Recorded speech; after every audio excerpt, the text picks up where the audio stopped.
And here in Canada, the world has been inspired as Canadians across this country have opened up their hearts and their homes.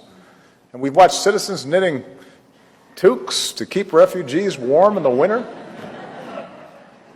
And we've seen your Prime Minister welcome new arrivals at the airport and extend the hand of friendship and say, you're safe at home now.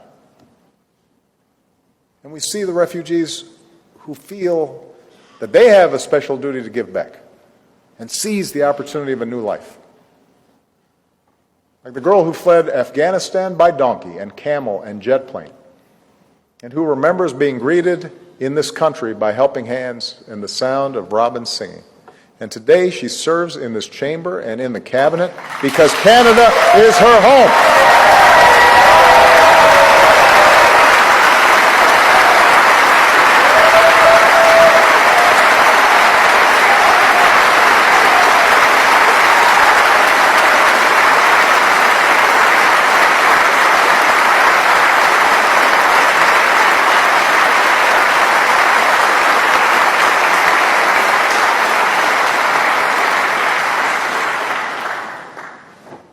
A country is not something you build as the pharaohs built the pyramids. A country is something that is built every day out of certain basic shared values. How true that is. How blessed we are to have had people before us, day by day, brick by brick, build these extraordinary countries of ours. How fortunate, how privileged we are to have the opportunity to now ourselves build this world anew. What a blessing. And as we go forward together on that freedom road, let's stay true to the values that make us who we are. Canadians and Americans, allies and friends, now and forever. Thank you very much. Merci beaucoup. Thank you. President Obama, and if he wanted help, I'd give him help because I'm a really good builder and I build on time, on budget. He's building his library in Chicago. It's a disaster. And he said something to the effect, I only want DEI, I only want woke. He wants woke people to build it. Well, he got woke people, and they have massive cost overruns. A job is stopped. I don't know. It's a disaster. And I don't like that happening because I think it's bad for the presidency that a thing like that should happen. He's got a library that's a disaster. And he wanted to be very politically correct, and he didn't use good, hard, tough, mean construction workers that I love, Marco. I love those construction workers. But he didn't want construction workers. He wanted people that, never did it before, and he's got a disaster in his hands. Millions of dollars, really many millions of dollars over budget. And I would love to help him with it, or somebody else. I could recommend professionals. But it was not built in a professional manner. And it won't be addressed by the old ways. And just as Marshall McLuhan, that's my necessary Canadian reference, Marshall McLuhan, described 60 years ago, our age of anxiety is caused by trying to do today's job with yesterday's tools and yesterday's concepts. And I thought that was one of President Obama's main points last evening, a fascinating conversation. Point that we need new institutions as much as reimagining the old ones. And that was part of my argument at Davos, that the international rules-based order that we helped build together no longer works as it once claimed, that we cannot restore that which no longer holds, that nostalgia is not a strategy. We have to take the sign down and build anew. The Obamas really brightened up our timeline this week. Watching them at the Obama Presidential Center, seeing Sasha and Malia, or should I say Sandra and the rest of the family. It's just been a beautiful week with the Obamas back in our lives, just for a minute. Watching them love on each other like a real couple, like they really love one another. I think they really love one another. The kids got all their teeth in their mouth, educated young black women. And them kids got class too. Them my nieces, I don't give a damn what nobody said. Them my nieces. You just get to see how they bring people together at that Presidential Center. People out there having a damn good time doing the hustle dancing, smiling, laughing. It feel like, wow, America can really be like this. Why do we fight one another so bad? Ooh, when you have a leader that wants you to fight one another, that don't help none. This was just such a decent week in America. Besides the UFC boy talking about somebody a man. But we ain't gonna talk about that though. That's negative. We don't talk about negative stuff. White trash, trailer trash. And we used to have it so good. Y'all took that shit for granted. Not me. I enjoyed every second of all that blackness at the White House. You can walk past the outside of the White House and smell like cocoa butter and collard greens and cornbread. You be walking past the White House like, what restaurant around here? That ain't nothing but the White House. They was in there eating good at the White House.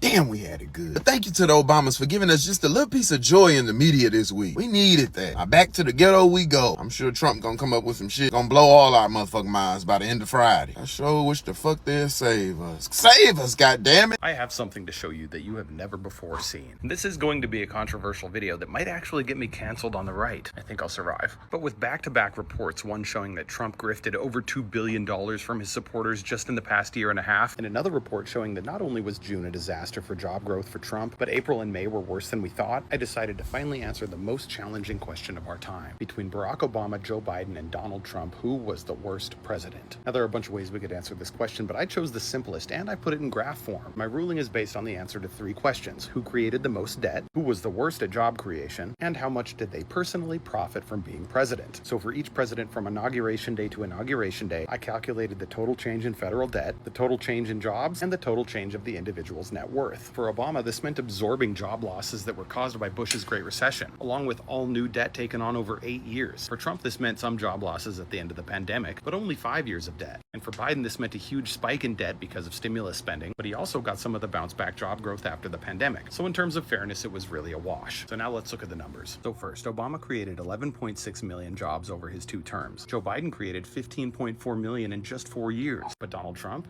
in his 5.5 years as president, he has lost us 2 million jobs. Now let's look at debt. We added 9.3 trillion under Obama's watch. That number was 8.45 trillion under Biden. But in just 5.5 years, Donald Trump has added 11.3 trillion to the federal debt. Lastly, let's look at net worth. Obama's net worth went from basically nothing to about 70 million today, mostly thanks to speaking gigs, book deals, and movie deals. Similar story with Joe Biden, who went from next to nothing to about 10 million, which is mostly property and his pension. But Donald Trump's net worth had been declining until he got into politics, and that's when he went from about 1 billion to 6.5 billion in just about 12 years. But really, it's not until you plot their net worth together with a y-axis of thousands of millions of dollars that you truly appreciate the difference between Obama and Biden down here along the bottom and Donald Trump, who is currently on a rocket to Mars. So now you tell me, what would you rather have? 9 trillion in debt for 11 million jobs, 8 trillion in debt for 15 million jobs, or 11 trillion in new debt for negative 2 million jobs? The numbers are so clear, even Magas shouldn't need a clackulator to figure it out. I have never seen a man so humble, presidential, professional, demonstrate excellence the way that Barack Obama has done in his lifetime. The way Michelle read off his accomplishments, oh goodness. 8 years in the crucible, and not once did you melt from the heat. Not once did you let it harden you. Instead, you used it to reveal your truest essence, your stubborn optimism and unflinching courage, your dazzling brilliance and unpretentious decency, your ferocious work ethic, and absolutely unshakable moral fiber.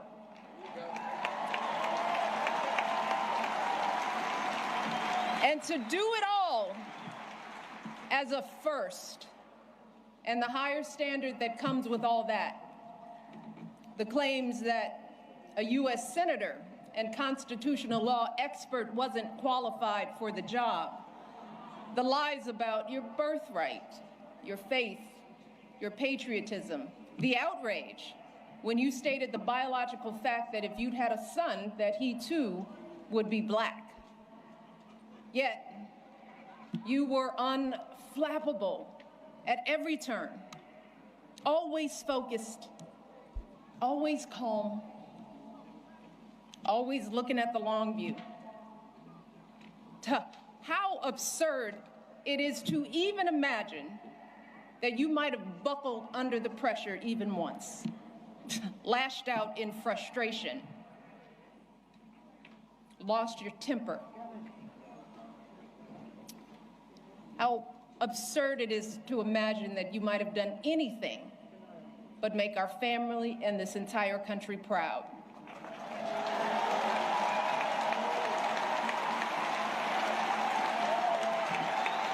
No, you were too busy.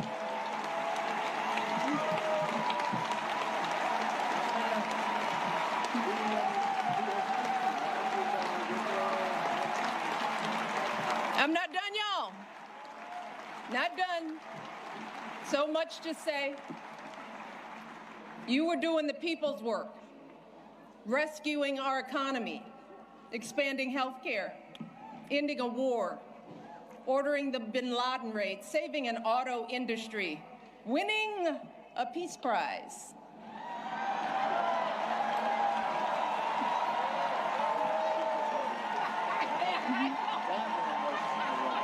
Keeping us safe from Ebola, regulating the banks, standing up for marriage equality, listening to science, and comforting an entire nation in the face of unspeakable tragedies. And you did it all with such grace and class and cool that you made the hardest job in the world look like a walk in this beautiful park. Thank you, Michelle Obama, for representing excellence, Black excellence at that, at such a high level, because every single word you said, I know exactly what you meant and who it really applies to. And you did it all at the same time you were praising the wonderful contributions that your husband made, as well as the sacrifices. Incredible, classy, to say the least. And I want to encourage you and your husband and the rest of the Obama, the girls, keep up the great work. Keep on doing God's will.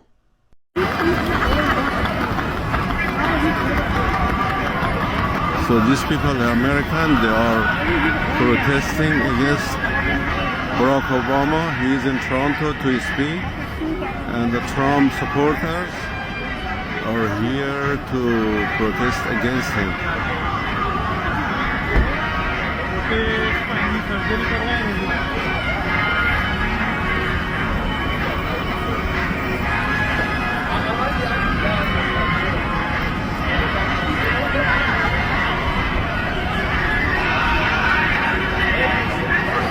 We all love Obama. I could listen. And since we're a few weeks away from America's 250th birthday, it is worth remembering just how radical the whole idea of self-government really was back in 1776.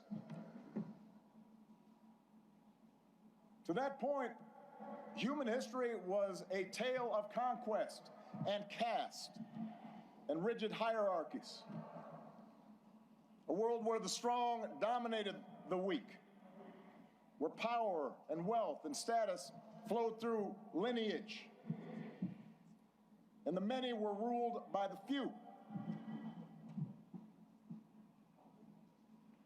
But out of the fire and steel of a revolution, a different story took flight on this continent. A declaration that we are all created equal, endowed by our Creator with certain unalienable rights, and that in the newly independent United States, there will be no kings or lords, no serfs or subjects, but only citizens, each of us free to pursue our own version of happiness and able to determine our collective fate through an elected representative government. It had not been done. And because it hadn't been done before, the success of this experiment was never a given. In forming our union, the founders fell terribly short of the Declaration's promise leaving slavery intact, allowing states to restrict the franchise to white men who own property. But in drafting a Constitution and a Bill of Rights, they did have the foresight, the genius, to provide us with a framework that allows each generation to make our union more perfect. And over more than 2 centuries, through petitions and protests, marches and strikes, moral appeals from the pulpit, and conversations at the family dinner table, men and women from all walks of life, of every color, every faith, every region, took up the cause of democracy and made it their own, until we, the people, came to include not just some of us, but all of us. All right, take a walk. Let's go, everybody. How are you? See you guys. See you guys. How you doing? How are you? Can I shake your hand? Good to see you. How are you? Nice to see you. How are you? How are you, sir? Good to see you. How's your day down there? I'm paying for jokes, don't take it much. I said I was paying for you. No. Royale. This the man. He looks like he's in charge. He seems like a good guy. Come on up, get your own. Sorry about the wait. We got history in favor.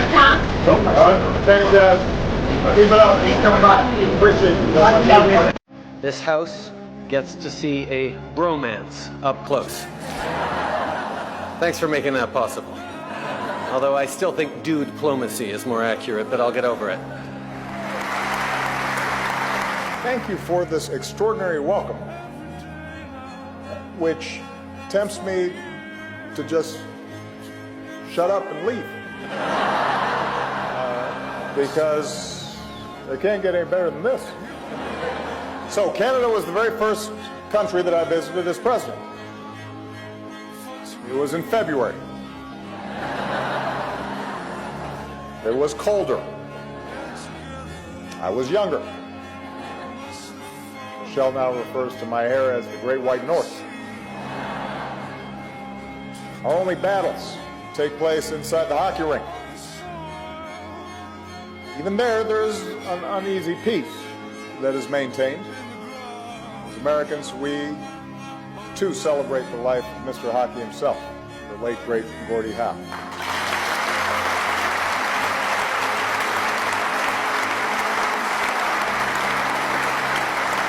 Just as Canadians can salute American teams for winning more Stanley Cups in the NHL.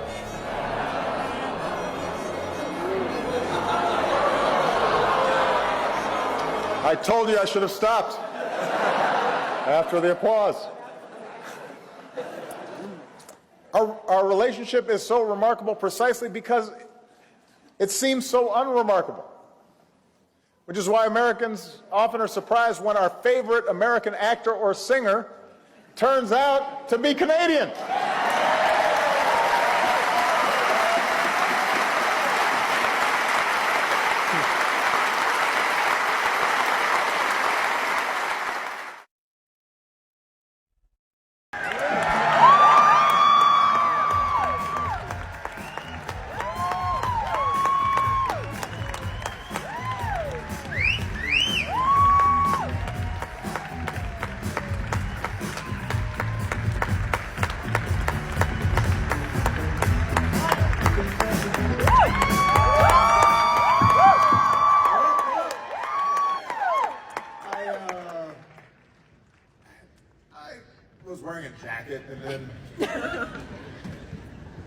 There was, this whole faux casual thing. It's not what I've been this way. But then Alyssa did remind me, that the whole shirt sleeve, roll up the sleeves thing, that is kind of the brand. That's the vibe.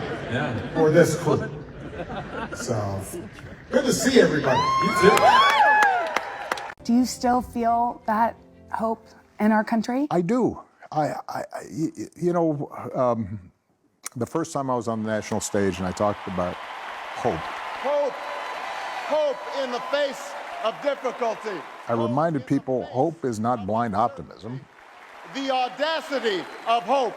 Hope arises in the face of difficulty, in the face of uncertainty. And obviously, we're going through some uncertain times. But when you look at the sweep of American history, we've gone through rough patches, and we tend to come out on the other side of them stronger. The concept of pluralism should and is actually familiar to all of us.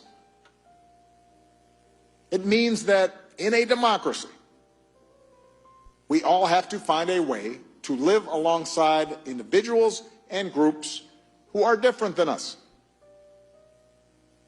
So we commit to a system of rules and habits that help us peacefully resolve our disputes. We try to cultivate those habits, those practices that encourage us not just to tolerate each other, but also every so often join together in collective action. The pluralist ideal is what allows a Christian church and a Muslim mosque to sit side by side on the same city block and then maybe agree to share a parking lot. It's what keeps you from pulling down a sign in your neighbor's yard supporting a cause that you find completely irritating. And it keeps him from doing the same to you. It's what encourages you to team up with a coworker on a project and get the job done, despite the fact that the two of you disagree on abortion and gun ownership and the merits of Taylor Swift versus Beyonce.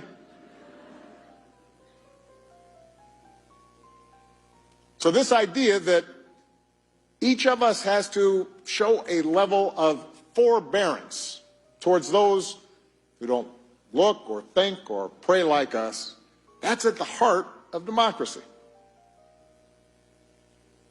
And it's hard. Even in relatively homogeneous countries, it's hard. It's not easy to maintain. Look what happened just this week in South Korea. But it's especially hard in big, multiracial, multi-ethnic, multi-religious countries like the United States. In fact, one way to think about the U.S. Constitution is as a rule book for practicing pluralism. So you get a Bill of Rights that allows us to think and speak and worship and assemble and vote on an equal basis, free from government coercion. And with that freedom, we can voice our beliefs and try to persuade others and form coalitions and compete for support and eventually elect representatives who will then go and negotiate and compromise and hopefully advance our interests. A majority rule determines who wins and who loses, but the separation of powers and an independent judiciary ensures that the winners don't overreach to try to permanently entrench themselves or violate minority rights.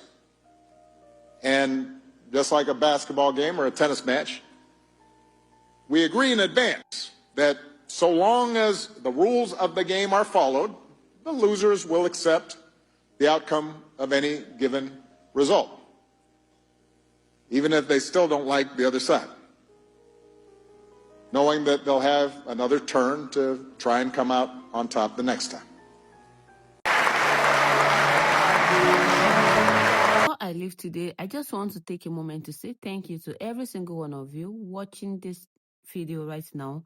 Whether you have been here from the very beginning or you just found this channel today, I truly appreciate you. Every view, every comment, every like, every time you share this video means more than you know. This channel is not just about reaction or discussion. It's about having honest conversation, sharing different perspectives, and creating the community where people can speak, learn, and listen. And none of that would be possible without you. To all my returning subscribers, thank you for your support. Thank you for constant support. Thank you for showing up every day, for engaging in in the comments, and for helping this channel continue to grow. You are the reason this conversation keep growing. And if you are new here, welcome to the family. Your voices matter here too. Don't be afraid to join the discussion below because some of the best conversation happens in the comment section.